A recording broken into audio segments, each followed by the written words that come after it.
The Soviets, the Red Army, how y'all doing? This is Colin Ulrich. Nine Ring Rule, low, low, low.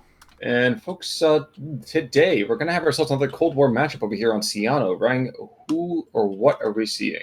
On the left hand side in blue, we have Yuejin playing as Group Vyborg with a Maverick income. On the right hand side, we have the MC Prestor John playing as the 3rd US Armour Division with also a Maverick income. You know, I think it's kind of funny if you look at this whole idea of the 3rd Armored. Definitely is one of those divisions that benefits greatly from that Maverick income. Oh, guess actually M8 since the North early engagement. How does Vyborg work with the Maverick? Yeah, What's the play? Vyborg is a pretty interesting little division. It's a weird Russian battle group with a few of those German captured tanks. I'm guessing by B phase it's going to be a lot of T-34s and then as much infantry as you can possibly throw in before you just run out of stuff. And I didn't even see we have a super early 105 off map call into the south. So quick barrage over here will probably stun up the BA-10s. Don't think the BA-10s are really going to have a whole lot of success getting too deep into that town.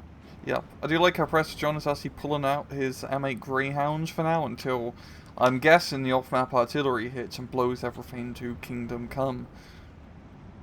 Definitely seems to be the case. The question is, the KV-1s are not even trying to get out of it either. Ooh, That's unlucky. And he's got an AT gun just slap bang in the middle of the road, and it is in a fantastic position to be blowing up said tanks. Well, maybe if it gets the Su-76, it's going to be more than enough. But this Su-76 could be the biggest issue here, and that gets removed, so...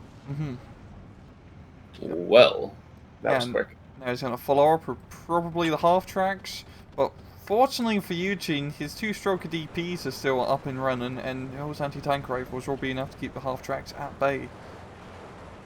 At least for the time being, but let's not forget we do actually have engineers here, and the engineers, while they are not, let's say, incredibly gifted from a distance, once they get up close and personal, we're going to definitely have some issues there. And I actually kind of like this as well. We have actually a half-track coming around this northern side of this southern lake. So you can see right now some beautiful little opportunities for firepower here. And yep, both those DPs, but they are pinned down. Americans are very good at putting down overwhelming firepower, as we can see. Certainly seem to be. Now, I do want to just kind of note very quickly up north, it's not that we haven't seen a whole lot of action, but we're seeing much more limited firepower, in some cases literally. But let it not be mistaken, there's still a 57 mil that's engaging a KV-1 Converti, as is a Zis gun. I think, what was the Zis gun shooting at? Maybe he was shooting at some of the infantry there, but I couldn't tell you for sure. Yep. But it is down in the south where the major kind of axis of advance is occurring. And not even a couple of 82 mil mortars. I don't think that's going to be enough to really save things for the somewhat overmatched Vyborg here, at least not initially.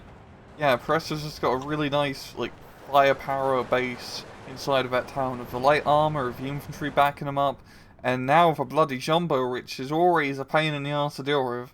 It's gonna get pretty tough for Yuejin, I think, trying to fight over this town.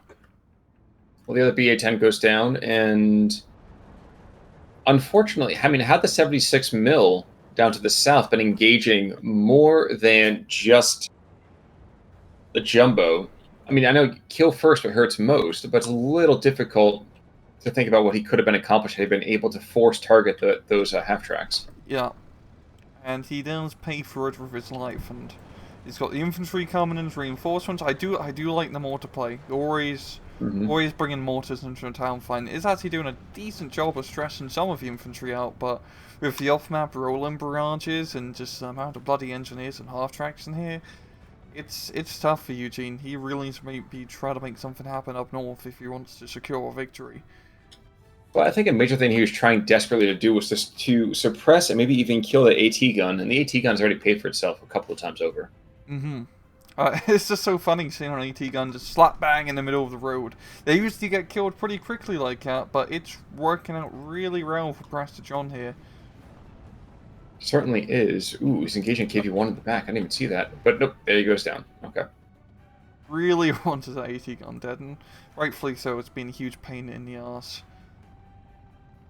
Interestingly, though, I mean, Yuejin, shockingly, is down a -2, really, overall. Wait, another, I didn't even see this, another 57 mils are already on the field. In almost exactly the same spot, for that matter, too. Yep, if it ain't broke, don't fix it. And it's going to have a little bit of a hard time with KV on S's. Which is weird when you think about it, because you think about that the AP shells. Oh, there we go. I was going to say, I'm very Right. surprised it's taken as long as it has to kill.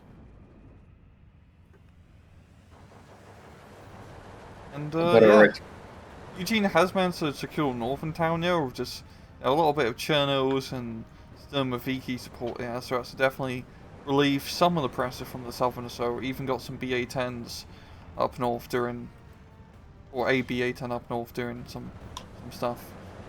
Yeah, but I feel like that's a kind of a grasping at straws. The Mhm. kind of idea that yes, he's able to kind of seize the north, but I think it's more because of Prestor John's inattention more than a committed assault.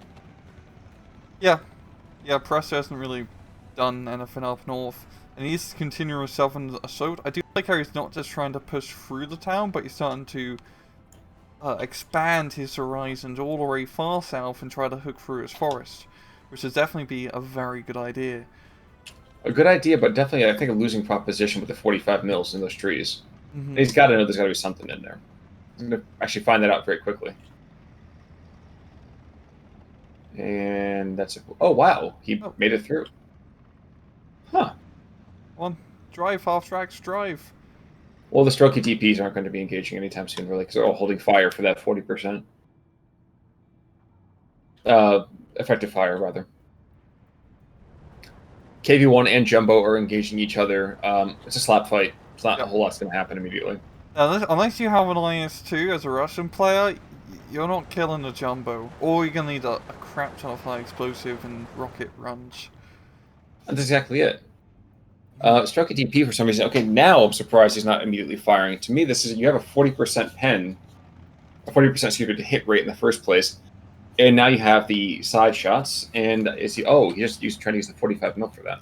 Interesting. I think it just has it on the hold fire, not on the, what's it called? The, Um, like, engagement. You just well, said it yeah, okay. earlier. Yeah. You know what we're talking about, Effective guys. fire, whatever the heck the Yes. thing is, yeah. Yes. Thank you. Well, Reds we are are hard. going to see so engineers aggress across this open field, even at the same time as 45 mil is going to be engaged, and somehow is missing these half tracks who are just about practically next door to it. Yeah. Let's see. I was shooting at Sherman first, but he's not going to be able to really do too much against the Sherman. Yeah, and that's going to give the half tracks a little bit of time to put down some fire. I do like how you're soaking around with the engineers in the forest to try to get a flank on. Because once they get their satchel charges out, yeah, that infantry will pretty much be dead. More than likely, but here come the bombs the other direction, and that should be a pretty suppressed stroke Yeah, DP. And the anti-tank gun is down, so I'll trade 2 half tracks for that position. That's no problem for me. yeah. Yeah, so far, Prestor has done a really lovely job with his third armoured assault. He's been using the light armoured mechanized forces really efficiently, the air power, and by God, Joe Shermans, and he's got 2 jumbos in the field. So, good luck dealing with that. I'm kind of mildly amused by the fact that with this half track that's behind enemy lines, he's going to get himself killed really quickly. Mm-hmm. Um, but the Cherno play, I mean, you're not going to get a whole lot going on here. We probably will see a 12-12 for at least a little bit until this southern forest is truly taken, which is coming. It's definitely coming. I have a feeling Eugene probably has more of his powerhouse units later on. Oh no, he has one IS-2 out already, so that can definitely help out against those dastardly Shermans. True, but I think I don't know. IS-2s, we talk about them the same way that we talk about King Tigers. Hmm. Yes, they're great. Yes, they're very, very powerful pieces of equipment, but they don't win games on their own. They just don't. Um, and as we can see right now, for some reason, this half track behind enemy lines is he was stressing out that Hmm. KV1 something fierce, which is just hysterical to watch. Come up to phase B very shortly, though. I imagine we'll start seeing a whole wave of Shermans. Yeah.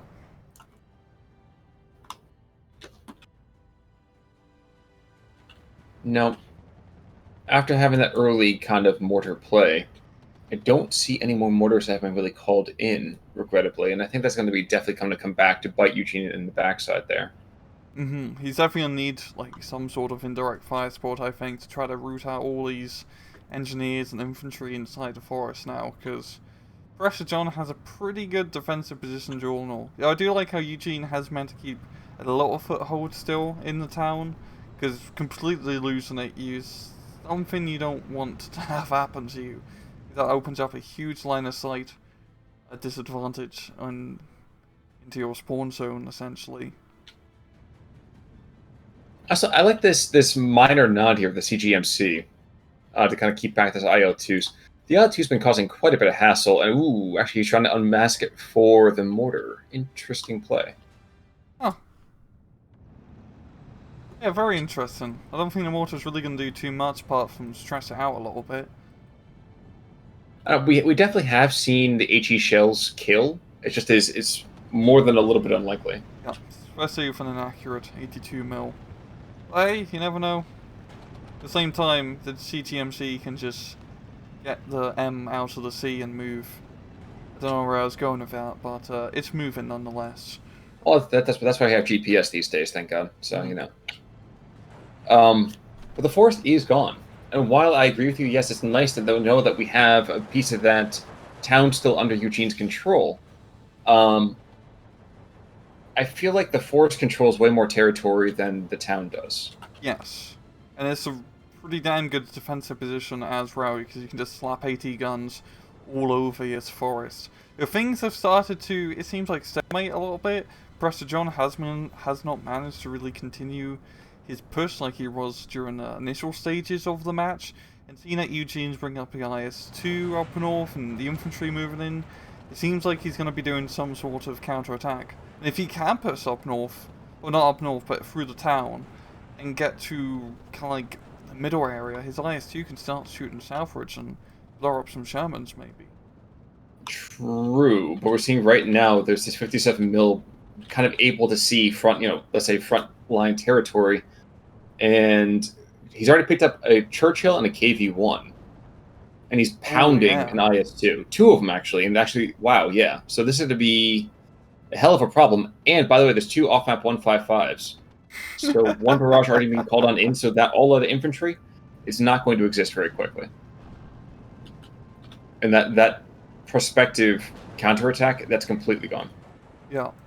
The IS-2 is pretty much going to be completely alone and unsupported, so that's not good for him. But I mean, Prestor, he could be in a much worse position. I mean, he's winning right now, for example, but it's only by a 1-point advantage. So Yuejin, he just needs to get a flag somewhere to try to tip things into his favor. True. True. Now, P-51 is making a run over here at this IS-2. Doesn't quite kill it. And actually, to the one to the north, I want to see how this works out, too, because we have an M4A1 that's going to get flanked and killed here. Not even a tanked and spanked. It's just going to get killed. Mm-hmm. No, but for some reason it goes after the BAR instead. That's a very interesting thing. And dear God, I forget sometimes how much firepower that 12-7's put out for the P-51. Absolutely ghastly. Yeah. And that stalemate that we had for a little bit of time is going to become even more and more devastating for the Soviets, as the Chernos are not going to be able to hold ground against that. No, the American infantry is really well equipped with all their semi-automatic rifles. Really, the Chernos, just like Ursad's trooping, we're just kind of throwing them in to draw fire for tanks and everything else to shoot at the stuff. Well, we can see right now, even bringing those T-34s, and Vyborg is getting crushed. Yeah. I mean, even to the north, I mean, they're holding right now, but again, that's just because the third armament has not been brought against it.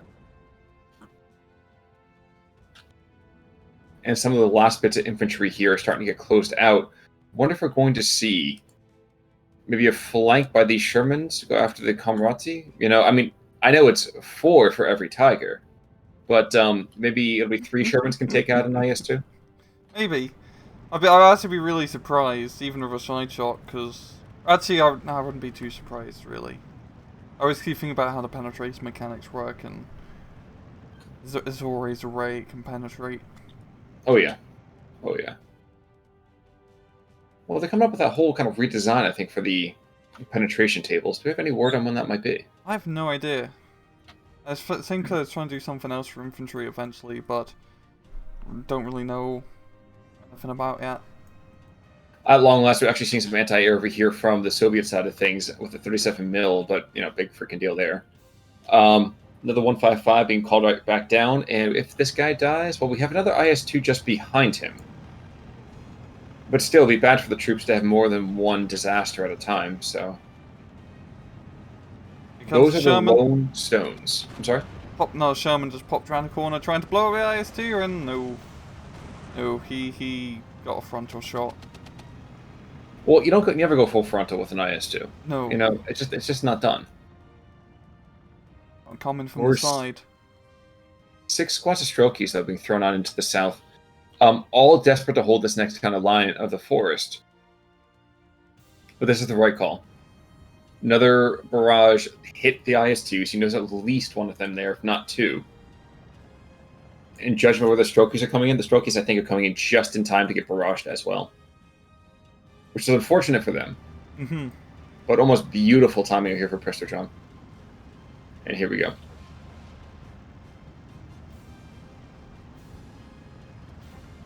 Oh, shockingly enough, they actually got out pretty much okay. There we go. They're going to be slap bang in the middle of the rest of the artillery barrage, so this should not be too ideal for them. Yep. One continues forward with kind of dogged determination over here. But I think he's going to find himself alone in green fields before too much longer happens, if you catch my drift. Yeah. Riding with Russell Crowe. Yes, sir. Yeah, Prestor's just... he's still just doing a good job holding, really. Both of them being Maverick, it doesn't really matter if it goes on to C phase. It's both going to have the same income.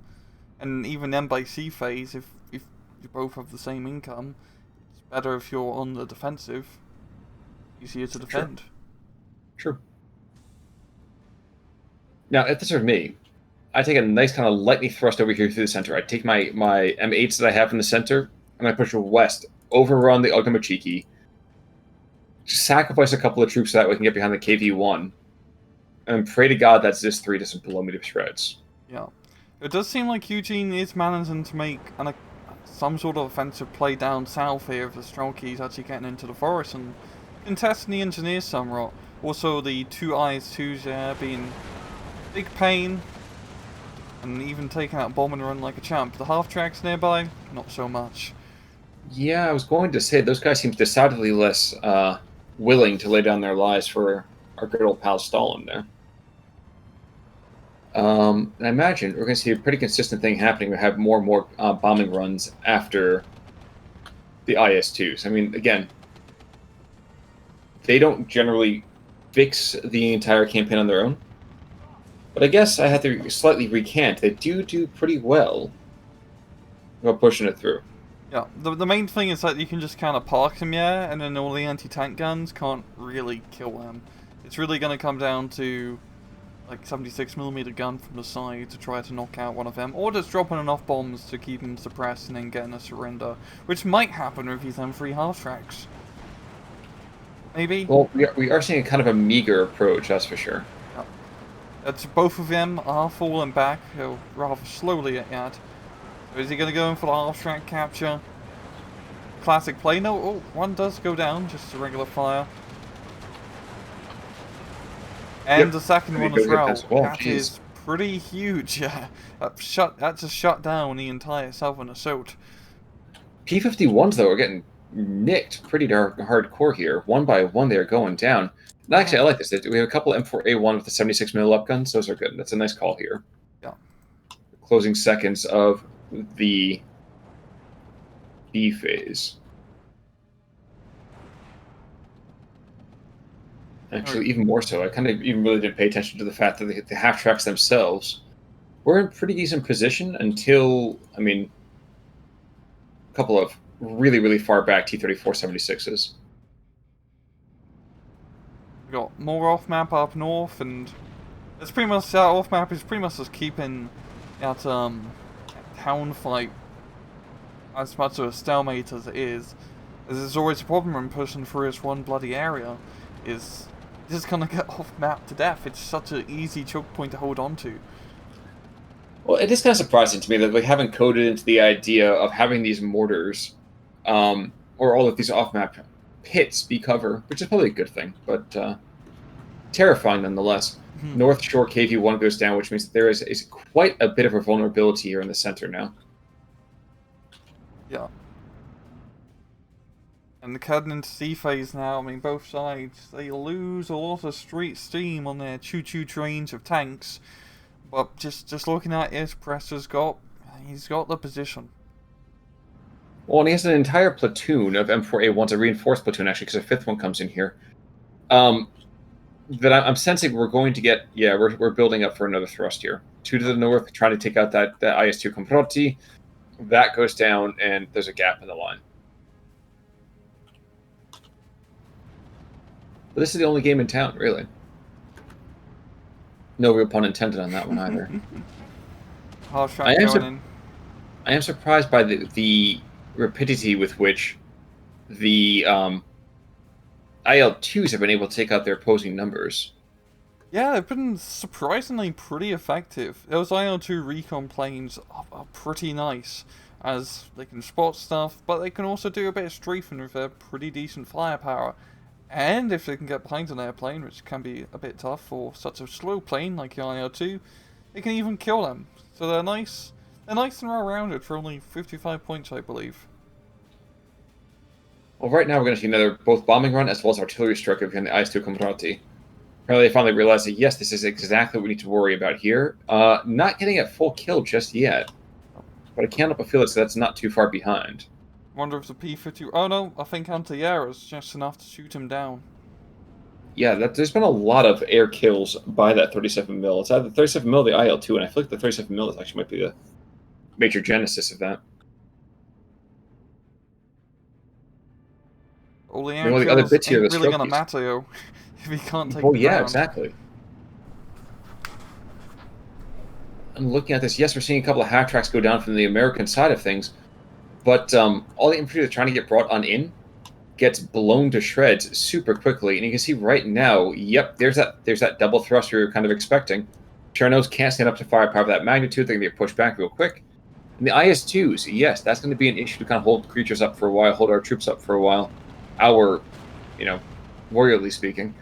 But even after a while, even they kind of get thrown to the side as well. I'm actually kind of curious to see if the 76mm can penetrate. I know it probably could penetrate the IS-2 frontally with a very minor chance, but the freestyle... Oh, never mind. Freestyle veterancy, I mean, he just hit the weak point like in Road to Tanks. Which actually a game I never really got into, but I definitely watched the replays for it, I won't lie. It was it's a very grindy game, I'll leave it at that. Ah, so it's War Thunder. It's just, yeah, pretty much. I mean, it's like the progenitor to War Thunder in that case, but a bit more bullshit because you have golden ammo.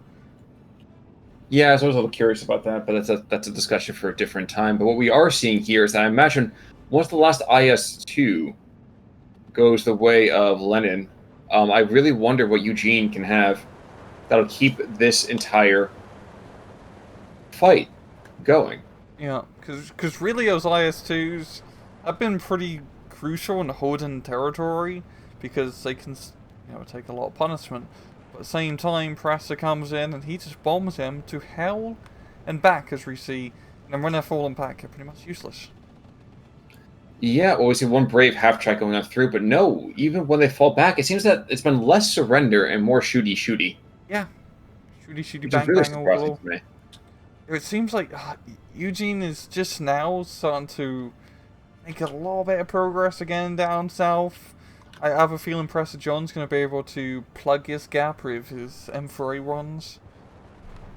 Yeah, the freestyle veterancy on him is insane. I mean, stabilizers and everything. As soon as you lose the IS-2, though, I mean, the Soviet tanks are completely outclassed. Yeah. And the IS-2s, while again, are good, but they can't take firepower from 18 different angles, which is consistent with what's been happening. Mm-hmm. Yeah, Third Armored is a pretty good powerhouse division. I don't think it's super duper top tier because it doesn't have as much infantry spam compared to other divisions, but I mean, you got the tanks, you got the half tracks, you got well-equipped infantry, you got good air power. It's just a very good well-equipped division, and by God, you got the jumbos. True. The jumbos are definitely a big part of this. Yeah, especially when you're fighting against a Russian division with the American divisions, because the Russians, I mean, all they really have is IS-2s to can frontally penetrate the jumbos. It's not like with Axis where they have a little bit more anti-tank capabilities for blowing up big heavy tanks. Exactly. Exactly. Now, kind of funny. We actually have 3 half tracks and 3 armor rifle squads that kind of got brought in, and immediately the half tracks were like, "Dude, get out."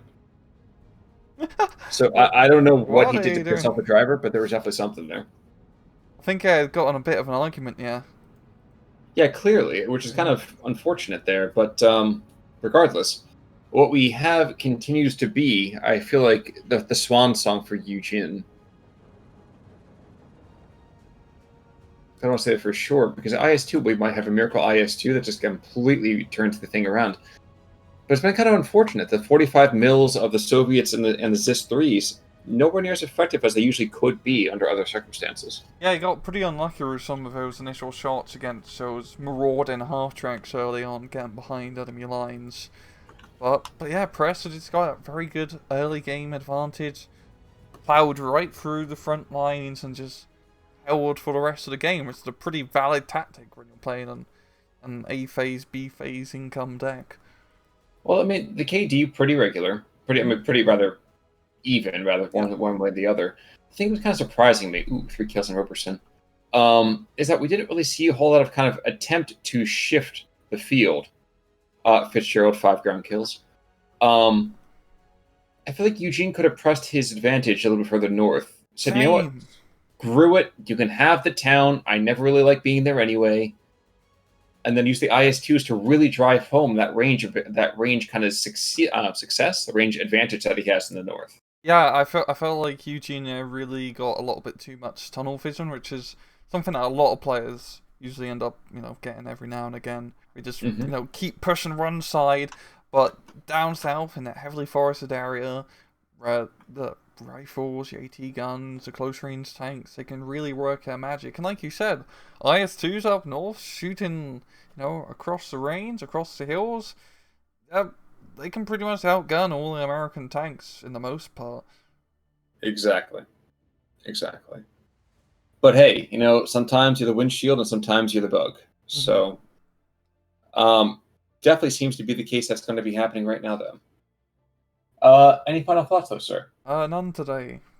All right, folks. In that case, then, stay safe. And I guess until next time, I'm Connell Work. I'm Ranguru, take it easy.